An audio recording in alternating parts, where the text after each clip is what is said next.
ശ്രീ ഷാജൻ സ്കറിയെ നമ്മുടെ പോലീസ് പിടിച്ചുകൊണ്ടുപോയി. അത്താഴത്തിലിരിക്കുകയായിരുന്നു അദ്ദേഹം. അച്ഛനമ്മമാരുടെ കൂടെ അത്താഴത്തിലിരിക്കുന്ന സമയത്താണ് കൊണ്ടുപോയത്. ഉടുപ്പുണ്ടായിരുന്നില്ല. സ്വാഭാവികമായിട്ടും നമ്മൾ അദ്ദേഹത്തെ കാണുന്നത് ഒരു മാധ്യമ പ്രവർത്തകൻ എന്ന നിലയിൽ ആ പിങ്ക് നിറമുള്ള ഷർട്ടുമിട്ട് അദ്ദേഹത്തിൻ്റെതായിട്ടുള്ള തൊഴിലെടുത്തുകൊണ്ടിരിക്കുന്ന ഒരു നിലയിലാണ് നമ്മൾ എപ്പോഴും കണ്ടിട്ടുള്ളത് അദ്ദേഹത്തെ. പക്ഷേ അതിനും വിരുദ്ധമായിട്ട് അദ്ദേഹത്തിൻ്റെ സുഹൃത്തുക്കൾക്കോ വളരെ വേണ്ടപ്പെട്ട കുറച്ച് പേർക്കോ അല്ലെങ്കിൽ വീട്ടുകാർക്കോ ഒക്കെ കാണാവുന്ന ഒരു വേഷമാണല്ലോ നമ്മൾ വേഷമില്ലായ്മ എന്ന് പറയുന്നത്. അപ്പോൾ സ്വാഭാവികമായിട്ടും അതേ അവസ്ഥയിൽ അദ്ദേഹത്തെ കൊണ്ടുപോകുന്നത് കാണുമ്പോൾ അത് ആസ്വദിക്കാൻ കഴിയുന്ന തരത്തിലുള്ള ആളുകൾ നമുക്കിടയിൽ ഉണ്ടാവുന്നു. അതായത് അതിലൊരു അനീതിയുണ്ട് എന്ന് വിചാരിക്കുന്ന ആളുകൾ ഇത്തരക്കാരുടെ എണ്ണമില്ലാതെ വരുന്നു എന്ന് പറയുന്നതാണ് സത്യത്തിൽ അപകടം. അതാണ് ശരിക്കും പറഞ്ഞാൽ ഈ നാടിൻ്റെ ശാപം. ശ്രീ ഷാജൻ സ്കറിയയോട് എല്ലാ കാര്യങ്ങളിലും യോജിപ്പുള്ള ഒരാളല്ല ഞാൻ. എല്ലാ കാര്യങ്ങളോടും എനിക്ക് യോജിപ്പില്ല. അത്തരം വിയോജിപ്പുകളാണ് വാസ്തവത്തിൽ സഹജീവിത്വത്തിൻ്റെ ഒരു രസമെന്നാണ് ഞാൻ വിചാരിക്കുന്നത്. എല്ലാ കാര്യവും നമ്മൾ പരസ്പരം അങ്ങനെ യോജിച്ച് പ്രവർത്തിച്ചു കൊണ്ടിരിക്കുക, യോജിച്ച് ചിന്തിച്ചു കൊണ്ടിരിക്കുക, യോജിച്ച് ജീവിച്ചു കൊണ്ടിരിക്കുക എന്ന് പറഞ്ഞാൽ ആ ജീവിതം എന്ന് പറയുന്ന, ആ സഹജീവിതം എന്ന് പറയുന്ന അത്ര കണ്ട് രസകരമൊന്നും ആവില്ല. കുറച്ച് അഭിപ്രായ വ്യത്യാസങ്ങൾ ഉണ്ടാവണം, കുറച്ച് നീരസങ്ങൾ ഉണ്ടാവണം, ചില അതൃപ്തികൾ ഉണ്ടാവണം. ഇതെല്ലാം വേണ്ടതാണ്, ഇതെല്ലാം ചേരുന്നതാണ് രസകരമായിട്ടുള്ള ഒരു ജീവിതം എന്ന് പറയുന്നത്. നമ്മളെല്ലാവരും പല നിലയിലുള്ള വികാരങ്ങളും വിചാരങ്ങളും ഒക്കെ ഉള്ളവരാണ്. അതുകൊണ്ട് എനിക്കതിൽ കുഴപ്പമില്ല. പക്ഷേ ഈ ഒരു രാത്രിയിൽ ഞാൻ കിടന്ന് ഈ ഫോണിൽ ഇങ്ങനെ തോണ്ടിക്കൊണ്ട് കിടക്കുന്ന സമയത്ത് കാണുന്ന കാഴ്ച ഒരു വലിയ ആൾക്കൂട്ടം മറുനാടൻ മലയാളിക്ക് എതിരെ പ്രവർത്തിക്കുന്നു. അത് ഇന്നും ഇന്നലെയും ഒന്നുമല്ല. തീർച്ചയായിട്ടും അദ്ദേഹത്തിൻ്റെ പ്രവർത്തന വഴികളിലൊക്കെ തന്നെ അത്തരം എതിർപ്പുകൾ ധാരാളമായിട്ടുണ്ടായിരുന്നു. ആ എതിർപ്പുകളെ തനിക്ക് അനുകൂലമാകുന്ന, തൻ്റെ വളർച്ചയ്ക്കുള്ള ശക്തിയാക്കി മാറ്റാൻ കഴിയുന്ന തരത്തിലുള്ള ഒരു ബുദ്ധി തീർച്ചയായിട്ടും ശ്രീ ഷാജൻ സ്കറിയയ്ക്ക് ഉണ്ട് എന്ന് വിചാരിക്കുന്ന ഒരാളാണ് ഞാൻ. അതുകൊണ്ടാണ് അദ്ദേഹത്തിന് ഇത്രയ്ക്കും വളരാൻ കഴിയുന്നത്. നിങ്ങൾ ശ്രദ്ധിക്കുന്നുണ്ടോയെന്നറിയില്ല, ഞാൻ ശ്രദ്ധിച്ചിട്ടുണ്ടോയെന്ന് എനിക്കറിയില്ല. മുൻപുള്ള കാലത്തൊക്കെ അദ്ദേഹത്തിന് ഒരു മണിക്കൂറിൽ 4000-5000 കാഴ്ചകളാണ് ലഭിക്കുന്നത്. ഇവിടെ പോയി ഫോൺ 4000-5000 കാഴ്ചകളാണ് ലഭിക്കുന്നത്. ഇപ്പോൾ പക്ഷേ അദ്ദേഹത്തിന് അത് ഒരു മണിക്കൂറിൽ 45,000, 50,000, 60,000, 70,000 വരെയുള്ള കാഴ്ചകൾ സമ്പാദിച്ചിട്ടുള്ളതായിട്ട് ഞാൻ കണ്ടു. സ്വാഭാവികമായിട്ടും അത് അദ്ദേഹത്തെ എതിർത്തവർ അദ്ദേഹത്തിന് നൽകിയിട്ടുള്ള ഒരു വളമാണ് ശരിക്കും പറഞ്ഞു കഴിഞ്ഞാൽ. ഇടതുപക്ഷത്തിൻ്റെ, നമ്മുടെ സർക്കാരിൻ്റെ ഭാഗത്തു നിന്ന് വന്നിട്ടുള്ള സമീപനത്തോടുള്ള പ്രതികരണമായിട്ടാണ് അദ്ദേഹത്തിന് ആ വളർച്ച സമ്പാദിക്കാൻ സാധിച്ചത്. അതിനായി അദ്ദേഹത്തിന് തീർച്ചയായിട്ടും കുറച്ച് കഷ്ടപ്പാടുകൾ അനുഭവിക്കേണ്ടി വന്നു. സ്വാഭാവിക ജീവിത സാഹചര്യത്തിൽ നിന്ന് അദ്ദേഹത്തിന് മാറി നിൽക്കേണ്ടതായിട്ടുള്ള ഒരു സാഹചര്യം വന്നു. കുറച്ച് കഷ്ടപ്പെടാതൊന്നും ഒരു കാര്യവും ആരും നേടാറില്ല. അപ്പോൾ അതുകൊണ്ട് അദ്ദേഹത്തിന് ഈ ഫേസ്ബുക്കിൽ നൽകപ്പെടുന്ന എതിർപ്പുകളൊന്നും അദ്ദേഹത്തെ ബാധിക്കാൻ പോകുന്നില്ല, അനുകൂലമായിട്ടല്ലാതെ. ഞാനിതിനകത്ത് പറയാൻ ആഗ്രഹിക്കുന്ന ഒരു കാര്യം എന്താണെന്ന് വെച്ച് കഴിഞ്ഞാൽ, നമുക്ക് ഒരു വ്യക്തിയോട് വിയോജിപ്പാവാം, അഭിപ്രായ വ്യത്യാസങ്ങൾ ശക്തമായിട്ട് നമുക്ക് അദ്ദേഹത്തോട് ഉണ്ടാവാം.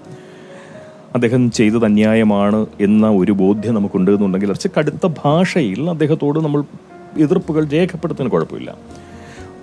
നമ്മളിപ്പോൾ ഫേസ്ബുക്കിലൂടെ സാധാരണ അല്ലെങ്കിൽ മറ്റ് നവമാധ്യമങ്ങളിലൂടെ ഒരു വിയോജിപ്പുള്ള ഒരാളോട് നമ്മൾ പ്രതികരിക്കുന്ന സാധാരണ ഒരു രൂക്ഷമായിട്ടുള്ള ശൈലിയിൽ പ്രതികരിക്കുന്നതിൽ തെറ്റില്ല. പക്ഷെ നമ്മുടെ സംവിധാനങ്ങൾക്ക്, ഏത് സംവിധാനങ്ങൾക്കായാൽ പോലും അനീതിയും അധർമ്മവും പ്രത്യക്ഷത്തിൽ അനുഭവപ്പെടുന്ന നിലയിൽ നിൽക്കുന്നുണ്ട് എന്നുണ്ടെങ്കിൽ ആ നീക്കങ്ങളെ തീർച്ചയായിട്ടും സമൂഹം പ്രോത്സാഹിപ്പിക്കാൻ പാടില്ല. ഞാൻ പറഞ്ഞത്, ഷാജൻ സ്കറിയയ്ക്ക് എതിരെ ആരാണോ പരാതി കൊടുത്തിരിക്കുന്ന ആ സ്ത്രീ, അവരുടെ വിശ്വാസ്യത, അവരുടെ ലക്ഷ്യം, അവരുടെ താല്പര്യം, അവരുടെ സ്വാർത്ഥ ബുദ്ധി, ഇതെല്ലാം പരിഗണിച്ചുകൊണ്ട് വേണം തീർച്ചയായിട്ടും ഒരു കേസ് എടുത്തുകൊണ്ട്, അതല്ലെങ്കിൽ ഉദ്യോഗസ്ഥർ, പ്രത്യേകിച്ച് ഇവിടെ ജീവിച്ചു വരുന്ന ഒരാളാണ്, തലസ്ഥാന നഗരിയുടെ ഹൃദയഭാഗത്ത് അതിരാവിലെ മുതൽ ഏതാണ്ട് പാതിരാവോളം അദ്ദേഹം അവിടെ പ്രവർത്തിക്കുന്ന ഒരാളാണ്. അദ്ദേഹത്തെക്കുറിച്ച് നമുക്കറിയാവുന്നതിനേക്കാൾ കൂടുതൽ പോലീസുകാർക്കറിയാം, പോലീസ് ഉദ്യോഗസ്ഥർക്കറിയാം. അതുകൊണ്ട് ഈ നിലയിൽ അത്താഴത്തിൽ നിന്ന് വലിച്ചൂരി പൊക്കിയെടുത്തുകൊണ്ട് അച്ഛനമ്മമാരുടെ മുന്നിലൂടെ അദ്ദേഹത്തെ ഈ അർദ്ധനഗ്നനായി പോലീസ് ജീപ്പിൽ കൊണ്ടുപോയി ജാമ്യമില്ലാത്ത വകുപ്പുകൾ ചാർത്തി സമൂഹത്തിന് മുന്നിൽ അവതരിപ്പിക്കണം, അതല്ലെങ്കിൽ ബഹുമാനപ്പെട്ട ന്യായാധിപർക്ക് മുന്നിൽ കൊണ്ടുപോയി നിർത്തണം എന്ന് പറയുന്ന ഒരു ചിന്ത സത്യസന്ധമായിട്ട് പറഞ്ഞു കഴിഞ്ഞാൽ വളരെ ബാലിശമായിട്ടുള്ള, ഒട്ടും പരിഷ്കൃത ബുദ്ധി തീണ്ടാത്ത, ഒട്ടും പുരോഗമന ഭാവമില്ലാത്ത നിലയിലുള്ള പ്രവർത്തനങ്ങളാണ്. പക്ഷേ എനിക്ക് അത്തരം ഒരു പ്രവർത്തനം നമ്മുടെ സർക്കാരിൻ്റെ ഭാഗത്തു നിന്ന് അല്ലെങ്കിൽ സർക്കാർ സംവിധാനത്തിൻ്റെ ഭാഗത്തു നിന്ന് സംഭവിച്ചതിൽ ഒരു തരത്തിലുമുള്ള ഒരു കുഴപ്പവും തോന്നുന്നില്ല. കാരണം അവരങ്ങനെ ചെയ്യേണ്ടവരാണ്. ഓരോരുത്തർക്കും ഓരോ ബുദ്ധിയുണ്ട്, ഓരോ നിലവാരമുണ്ട്. അപ്പോൾ നമ്മളുടെ തെറ്റാണ് ഇത്തരം ഒരു നികൃഷ്ടരായിട്ടുള്ള ആൾക്കൂട്ടത്തെ നമ്മളുടെ നാടിന് സേവനം നൽകാൻ വേണ്ടി സമൂഹം തിരഞ്ഞെടുത്ത് വെക്കുമ്പോൾ സ്വാഭാവികമായിട്ടും നമ്മുടെ സമൂഹത്തിൽ വിഡ്ഢികളുടെ എണ്ണമാണ് കൂടുന്നതെങ്കിൽ തീർച്ചയായിട്ടും ആ സമൂഹത്തിൽ സ്വബോധത്തോടെ കഴിയുന്ന ആളുകൾ പീഡിപ്പിക്കപ്പെടും എന്ന് പറയുന്നത് വളരെ ന്യായമായ ഒരു കാര്യമാണ്. ഈ പ്രബുദ്ധ സമൂഹത്തിൽ സ്വാഭാവികമായിട്ടും ഈ മുത്തുപോങ്ങനടക്കം വളരെ അപൂർവമായി ഈ സമൂഹത്തിൽ കാണപ്പെടുന്ന എല്ലാ പോങ്ങന്മാരും ദുരിതമാണ് അനുഭവിച്ചു കൊണ്ടിരിക്കുന്നത്. ഇത് സ്വാഭാവികമായിട്ടൊരു കാര്യം മാത്രമാണ്. ഒരു സമൂഹത്തിൽ വിഡ്ഢികളുടെ എണ്ണം കൂടിയാൽ സാമാന്യ ബോധമുള്ള ആളുകൾ മണ്ടന്മാരായി പരിഗണിക്കപ്പെടുകയും അവരുടെ ജീവിതം വളരെ ദുസ്സഹമായി മാറുകയും ചെയ്യുമെന്ന് പറയുന്നത് സത്യമാണ്. അപ്പോൾ ഞാനതിൽ വിചാരിക്കുന്ന ഒരു കാര്യം എന്താണെന്ന് വെച്ച് കഴിഞ്ഞാൽ, ഇപ്പോൾ ഒരു അർദ്ധനഗ്ന മേനിയോടുകൂടി അദ്ദേഹം ജീപ്പിലിരുന്നു എന്നുള്ളത് കൊണ്ടോ അല്ലെങ്കിൽ കോടതിയുടെ മുന്നിലെത്തുന്നത് കൊണ്ടോ ഒന്നും അദ്ദേഹത്തിൻ്റെ വിലയോ നിലയോ താണുപോകുമെന്ന് പറയുന്നൊരു വിചാരമൊന്നും എനിക്ക് തോന്നുന്നില്ല. അദ്ദേഹത്തിന് അത് തീർച്ചയായിട്ടും സാമൂഹ്യ മാധ്യമം എന്ന് പറയുന്നത് അല്ലെങ്കിൽ അറ്റൻഷൻ ഇക്കോണമി എന്നാണല്ലോ നമ്മുടെ ഈ ഒരു കാലത്ത് പറയുന്നത്. അപ്പോൾ സ്വാഭാവികമായിട്ടും ഇതെല്ലാം അദ്ദേഹത്തെ സംബന്ധിച്ച് വരുമാനം ഉയർത്തുന്ന അദ്ദേഹത്തിൻ്റെ ജീവിതത്തെയും അദ്ദേഹത്തിൻ്റെ ഈ മാധ്യമ പ്രവർത്തനത്തെയും വിജയത്തിലേക്ക് കൊണ്ടുപോകുന്നതിനുള്ള ചെറു വളങ്ങളാണ്. കഷ്ടപ്പെടാതെ ഒന്നും ആരും നേടിയിട്ടില്ല. കഷ്ടപ്പെടുന്നവർക്ക് മാത്രമേ ഗുണമുണ്ടാകാറുള്ളൂ. ഇപ്പോൾ സ്വാഭാവികമായിട്ടും പിന്നീട് എനിക്കൊരു കാര്യം എന്താണെന്ന് വെച്ച് കഴിഞ്ഞാൽ, പലരും പറഞ്ഞു കേൾക്കുന്നുണ്ട്. പലരും എന്ന് പറഞ്ഞു കഴിഞ്ഞാൽ സംഘിബുദ്ധിയുള്ള ചില ആളുകൾ വളരെ ശക്തമായിട്ട് പറയാറുണ്ട്, ഇദ്ദേഹം സംഘിയല്ല, ഒരു കോൺഗ്രസ് മനസ്സുള്ള ഒരാളാണ്, അല്ലെങ്കിൽ ഒരു കോൺഗ്രസ്സുകാരനാണ് എന്ന് ഒരു പറയാറുണ്ട്. ഞാൻ ഇന്നുവരെയും ഇത്രയും കാലത്തെ എൻ്റെ ഒരു സാമൂഹ്യ ജീവിത പരിചയം വെച്ചുകൊണ്ട് ഞാൻ ഒരിക്കൽ പോലും ശ്രീ ഷാജൻ സ്കറിയെ ഒരു സംഖ്യയാണ് എന്നുള്ള വിചാരം വെച്ച് പുലർത്തിയിട്ടുള്ള ഒരാളല്ല. അതിനുള്ള ഒരു സാധ്യതയും ഞാൻ കണ്ടിട്ടില്ല. അദ്ദേഹത്തിൻ്റെ വാർത്തകൾ അദ്ദേഹം തീർച്ചയായിട്ടും അത് പറയുമ്പോൾ സ്വാഭാവികമായിട്ടും ഒരു മാധ്യമ പ്രവർത്തകൻ എന്ന നിലയിൽ അദ്ദേഹം ആ വസ്തുതകൾ പരിശോധിച്ചിട്ട് അദ്ദേഹത്തിൻ്റെ ഒരു മാധ്യമ ജീവനക്കാരൻ എന്ന് പറയുന്ന ഒരു നിലയിലും അതുപോലെ തന്നെ വ്യക്തി ഒരു ബുദ്ധിയോടുകൂടിയും തന്നെ ഇതിനകത്ത് കൃത്യമായി അത് മിശ്രണം ചെയ്തുകൊണ്ട് വാർത്തകൾ അവതരിപ്പിക്കുമ്പോൾ ചിലർക്ക് തോന്നും ഇത് നമുക്ക് അനുകൂലമാണ്, മറ്റു ചിലർക്ക് തോന്നും ഇത് നമുക്ക് അനുകൂലമാണ് അല്ലെങ്കിൽ നമുക്ക് എതിരാണ് എന്നിങ്ങനെ തോന്നാം പല നിലയിൽ. അത് ഓരോരുത്തരുടെയും ബുദ്ധി അനുസരിച്ചിട്ടാണ്. ഞാനൊരിക്കലും അദ്ദേഹത്തെ സംഖ്യയായിട്ട് പരിഗണിച്ചിട്ടുള്ള ഒരാളല്ല. അദ്ദേഹം ഒരു പരിധിവരെ ഒരു ഹൈന്ദവ സൗഹാർദ്ദം വെച്ച് പുലർത്തിക്കൊണ്ട് പോകുന്ന ഒരാൾ തന്നെയാണ്. അതിനപ്പുറത്തേക്ക് അദ്ദേഹം ഒരു BJP-കാരനാണെന്ന് ഞാൻ വിചാരിച്ചിട്ടില്ല, വിശ്വസിച്ചിട്ടില്ല, അങ്ങനെ മനസ്സിലാക്കിയിട്ടുമില്ല.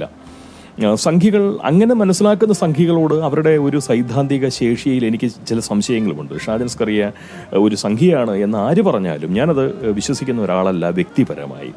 കാരണം പണ്ട് കാലത്ത് അദ്ദേഹത്തിൻ്റെയൊക്കെ ഒരു നല്ല കാലത്ത് ജീവിതത്തിൻ്റെ തുടക്കം, ഇപ്പം നല്ല കാലം എന്നല്ല പറഞ്ഞത്, അദ്ദേഹത്തിൻ്റെ പ്രായം കുറച്ചുകൂടി ചെറുതായിട്ട് നിൽക്കുന്ന ഒരു സമയത്ത് നമ്മുടെ നാട്ടിൽ തീർച്ചയായിട്ടും ഒന്നുകിൽ കോൺഗ്രസ്സുകാരൻ അതല്ലെങ്കിൽ കമ്മ്യൂണിസ്റ്റുകാരൻ, ഈ രണ്ട് പാർട്ടികളായിരുന്നു അതിശക്തമായിട്ട് നിലനിന്നിരുന്നത്. BJP എന്ന് പറയുന്നത് അല്ലെങ്കിൽ അത്തരം മനസ്സുള്ള ഒരു ഹൈന്ദവ ദേശീയ ബുദ്ധിയുള്ള ആളുകളുടെ എണ്ണം വളരെ വളരെ ചെറുതായിരുന്നു. ഒരു 2-3% മാത്രമായിരുന്നു ഉണ്ടായിരുന്നത്. അതിൽ നിന്നാണ് ഇപ്പോൾ കാണുന്ന ഒരു അവസ്ഥയിലേക്ക് വളർന്നു വന്നത്. അപ്പോൾ അദ്ദേഹം ഒരു കോൺഗ്രസ് മനസ്സുള്ള ഒരാളായിരുന്നു. അദ്ദേഹം തീർച്ചയായിട്ടും ശക്തമായിട്ടുള്ള ഇടത് വിരുദ്ധത പേറിക്കൊണ്ടിരിക്കുന്ന ഒരാളാണ്. പ്രത്യേകിച്ച് ഒരു പിണറായി വിരുദ്ധനായിട്ടുള്ള ഒരാളാണ്. സ്വാഭാവികമായിട്ടും അദ്ദേഹത്തിന് സംഘികളോടോ അതല്ലെങ്കിൽ മറ്റ് ആരോട് തന്നെയോ, അതായത് പിണറായി വിരുദ്ധരായിട്ടുള്ള ആരോട് അദ്ദേഹത്തിന് ഒരു യോജിപ്പ് തോന്നിയാലും തെറ്റു പറയാൻ കഴിയില്ല. ഇപ്പോൾ എന്നെ പരാമർശിച്ചുകൊണ്ട് അദ്ദേഹം വീഡിയോ ചെയ്തതിന്റെ പിന്നിൽ ഞങ്ങൾക്കിടയിൽ എന്തെങ്കിലും ഒരു അന്തർധാര നിലനിൽക്കുന്നത് കൊണ്ടല്ല. ഒരു വീഡിയോ നമ്മുടെ ഭാഗത്തുനിന്ന് കടുത്ത രീതിയിൽ ഒരു പിണറായി വിരുദ്ധ നീക്കം എൻ്റെ ഭാഗത്തുനിന്ന് വന്ന സമയത്ത് സ്വാഭാവികമായിട്ടും അത് അദ്ദേഹത്തിൻ്റെ രാഷ്ട്രീയത്തോടോ അദ്ദേഹത്തിൻ്റെ താല്പര്യങ്ങളോടോ യോജിക്കുന്നതായതുകൊണ്ട് അദ്ദേഹം കുറച്ചുകൂടി എന്നെ വെളിച്ചത്തിലേക്ക് നീക്കി നിർത്തി, അതല്ലെങ്കിൽ സമൂഹത്തിൻ്റെ കണ്ണിലേക്ക് എന്നെ നീക്കി നിർത്തി. അതാണ് സംഭവിച്ചിട്ടുള്ളത്. അതല്ലാതെ ഞങ്ങൾക്കിടയിൽ പ്രത്യേകിച്ച് എന്തെങ്കിലും ഒരു ധാരണയൊന്നുമില്ല. പിന്നെ ഇതുപോലുള്ള ഒരു സാഹചര്യത്തിൽ അദ്ദേഹം അനീതിക്ക് ഇരപ്പെടുന്നു എന്ന് പറയുന്ന എൻ്റെ ബോധ്യത്തിലാണ് ഞാനിപ്പോൾ ഈ കിടക്കപ്പായയിൽ നിന്ന് എഴുന്നേറ്റ് വന്ന് നിന്ന് ഞാൻ ഇങ്ങനെ സംസാരിക്കുന്നത്. അദ്ദേഹം ചെയ്തതിനകത്ത് തെറ്റുണ്ട് എന്ന് തോന്നുകയാണെന്നുണ്ടെങ്കിൽ അതിനെ ആ നിലയിൽ ഒരു തീവ്രവാദിയെ, ഒരു രാജ്യവിരുദ്ധനെ, ഒരു ദേശദ്രോഹിയെ, സാമൂഹ്യ വിരുദ്ധനെ കൈകാര്യം ചെയ്യുന്നത് പോലെ കൈകാര്യം ചെയ്യേണ്ട ഒരു മാധ്യമ പ്രവർത്തകനാണ് ശ്രീ ഷാജൻ സ്കറിയ എന്ന് പറയുന്ന ഒരു ബോധ്യം എനിക്കില്ല. അതുകൊണ്ടാണ് ഞാനിത് പറയുന്നത്. അല്ലാതെ അദ്ദേഹം എന്തെങ്കിലും തെറ്റ് ചെയ്തിട്ടുണ്ടെങ്കിൽ അദ്ദേഹം എന്നല്ല, ഞാനാവട്ടെ, നമ്മൾ ഓരോരുത്തരാവട്ടെ, സാമൂഹ്യ ജീവിതം ഇവിടെ നയിച്ചുകൊണ്ടിരിക്കുന്ന ഓരോ പൗരനും എന്തെങ്കിലും തെറ്റുകളുണ്ട് എന്നുണ്ടെങ്കിൽ ആ തെറ്റിന് തുല്യമായിട്ടുള്ള ശിക്ഷ എന്താണോ അത് അർഹിക്കുന്ന ശിക്ഷ നൽകി അദ്ദേഹത്തിൻ്റെ തെറ്റിനെ കുറ്റത്തെ ആദരിക്കാനുള്ള ഒരു ബാധ്യതയുണ്ട്. അങ്ങനെ ആദരിക്കുമ്പോൾ അതിനെ അംഗീകാര ബുദ്ധിയോടുകൂടി സ്വീകരിക്കാനുള്ള സന്മനസ്സ് നമ്മളുടെ ഭാഗത്തും ഉണ്ടാവണം. അപ്പോൾ അതുകൊണ്ട് അതൊന്നുമല്ല എൻ്റെ പ്രശ്നം. ഈ കിടക്കപ്പായയിൽ നിന്നോ അല്ലെങ്കിൽ അത്താഴത്തിൽ നിന്നോ പൊക്കിയെടുത്തുകൊണ്ട് പോകാൻ മാത്രമുള്ള ഒന്നുമില്ല. അത് വളരെ ബാലിശമായിട്ടുള്ള ഒരു കാര്യമാണ്. അതൊരു പരിഷ്കൃത സമൂഹത്തിന് ചേർന്നതല്ല, പുരോഗമന ഭാവം തികഞ്ഞ ഒരു സംവിധാനത്തിന് ചേർന്നതല്ല. പിന്നെ അങ്ങനെ ചെയ്തിട്ടുള്ള പോലീസുകാരെ സംബന്ധിച്ചിടത്തോളം അദ്ദേഹത്തെക്കുറിച്ച് കേട്ടു മനസ്സിലാക്കിയപ്പോൾ സ്വാഭാവികമായിട്ടും എനിക്ക് അതിൽ അതിശയമൊന്നും തോന്നുന്നില്ല. അത് ഓരോ ജീവികളിൽ നിന്നും ഓരോ തരത്തിലുള്ള പെരുമാറ്റമാണ് പ്രതീക്ഷിക്കേണ്ടതുള്ളൂ, അല്ലെങ്കിൽ പെരുമാറ്റമേ സംഭവിക്കുകയുള്ളൂ. അപ്പോൾ അതുകൊണ്ട് ഒരു കാക്ക കുയിലിനെ പോലെ പെരുമാറുന്നില്ല, അല്ലെങ്കിൽ കുയിലിനെ പോലെ വായ പിളർക്കുന്നില്ല എന്ന് കണ്ടുകൊണ്ട് തീർച്ചയായിട്ടും നമ്മൾ കാക്കയെ കുറ്റം പറഞ്ഞിട്ട് കാര്യമില്ല. കാക്കയാണ്, കുയിലാണ്. അപ്പോൾ അതിനെ ആ നിലയിൽ തന്നെയാണ് കണ്ട് മനസ്സിലാക്കേണ്ടത്. എനിക്കൊരു സുഹൃത്തിൻ്റെ കോള് വരുന്നുണ്ട്. ആ സമയത്താണ് ചിലപ്പോൾ ഒരുപക്ഷെ ഷാജൻ വിഷയം പറയാൻ വേണ്ടിയിട്ടായിരിക്കാം. എന്തായാലും ബാക്കി കുറച്ച് സമയം ഒന്ന് ഉറങ്ങണം. നേരെ ഒരുപാടായി. അപ്പോൾ കൂടുതൽ വിശേഷങ്ങളൊന്നും തന്നെയില്ല. ഷാജൻ സ്കറിയയ്ക്ക് തീർച്ചയായിട്ടും ജാമ്യം കിട്ടും എന്ന് പറയുന്ന ഒരു തോന്നലാണ് എനിക്കുള്ളത്. കാരണം അത് ജാമ്യമില്ലാത്ത വകുപ്പാണ് ചാർത്തിയതെങ്കിലും ഒരു ന്യായാധിപൻ്റെ മുന്നിലേക്ക് ഇദ്ദേഹത്തെ ഇതുപോലെ കൊണ്ട് പ്രദർശിപ്പിച്ചാൽ, ഉടുപ്പില്ലാതെ പ്രദർശിപ്പിക്കാൻ സാധ്യതയില്ല, ഉടുപ്പ് അപ്പോഴത്തേക്ക് കൊടുക്കുമായിരിക്കും. മാധ്യമങ്ങൾക്ക് മുന്നിൽ സമൂഹത്തിലേക്ക് ഉടുപ്പില്ലാതെ കാണിച്ചുവെങ്കിലും ഒരു ന്യായാധിപൻ്റെ മുന്നിൽ കൊണ്ടുപോയിട്ട് അദ്ദേഹത്തെ ആ നിലയിൽ നിർത്താനുള്ള ധൈര്യം പോലീസുകാർ കാണിക്കുമെന്ന് പറയുന്നൊരു വിചാരം എനിക്കില്ല. സ്വാഭാവികമായിട്ടും എന്തായാലും അദ്ദേഹത്തെ ആ നിലയിൽ കാണുമ്പോൾ ഉറപ്പായിട്ടും അദ്ദേഹത്തിന് ജാമ്യം കൊടുക്കാനുള്ള എല്ലാ വിധത്തിലുള്ള സാധ്യതയുമുണ്ട്. ജാമ്യമില്ലാത്ത വകുപ്പെന്ന് പറയുമ്പോഴും ന്യായാധിപൻ തീർച്ചയായിട്ടും അദ്ദേഹം ഏതെങ്കിലും ഒരു പ്രസ്ഥാനത്തോടോ അല്ലെങ്കിൽ ഏതെങ്കിലും ഒരു സംവിധാനത്തോടോ പ്രത്യേകിച്ച് വിധേയത്വമോ മമതയോ കൂറോ ആദരവോ ഉള്ള ഒരു ആളായിട്ട് സ്വയം തരം താണു പോകും എന്ന് എനിക്ക് തോന്നുന്നില്ല. ന്യായാധിപനാണ്, ന്യായത്തിൻ്റെ അധിപനാവേണ്ട ഒരു വ്യക്തിയാണ് അദ്ദേഹം. സ്വാഭാവികമായിട്ടും ഇത് അന്യായമാണ് എന്ന് അദ്ദേഹത്തിന് ബോധ്യം വരും. അന്യായമാണെന്നുണ്ടെങ്കിൽ ഏതു വകുപ്പ് ചാർത്തിയാലും ആ വകുപ്പിൽ അന്യായം കാണും. സ്വാഭാവികമായിട്ടും അദ്ദേഹത്തെ പുറത്തുവിടും. നാളെ നേരം വെളുക്കുമ്പോഴത്തേക്കും അദ്ദേഹം നമ്മളുടെ മുന്നിൽ വീഡിയോയുമായി വരുമെന്ന് തന്നെ പ്രതീക്ഷിച്ചുകൊണ്ട് ഉറക്കം വരുന്നു. പോയി കിടക്കാൻ പോകണു. നന്ദി, സന്തോഷം. ഉടുപ്പില്ലാതെ നിങ്ങളുടെ മുന്നിൽ പ്രത്യക്ഷപ്പെട്ടത് തീർച്ചയായിട്ടും ഈ പ്രദർശനപരത കൂടുതലുള്ള ഒരാളായതുകൊണ്ടല്ല. ഉടുപ്പിടാനുള്ള ഒരു സാവകാശം ലഭിച്ചില്ല. പെട്ടെന്ന് ലൈറ്റ് ഇട്ടു, ക്യാമറ ഓൺ ചെയ്തു, മൈക്ക് എടുത്തു, സംസാരിച്ചു. അത്രമാത്രമേ ഉള്ളൂ. ക്ഷമിക്കുക. നമുക്കെല്ലാം നല്ലത് മാത്രം വരട്ടെ.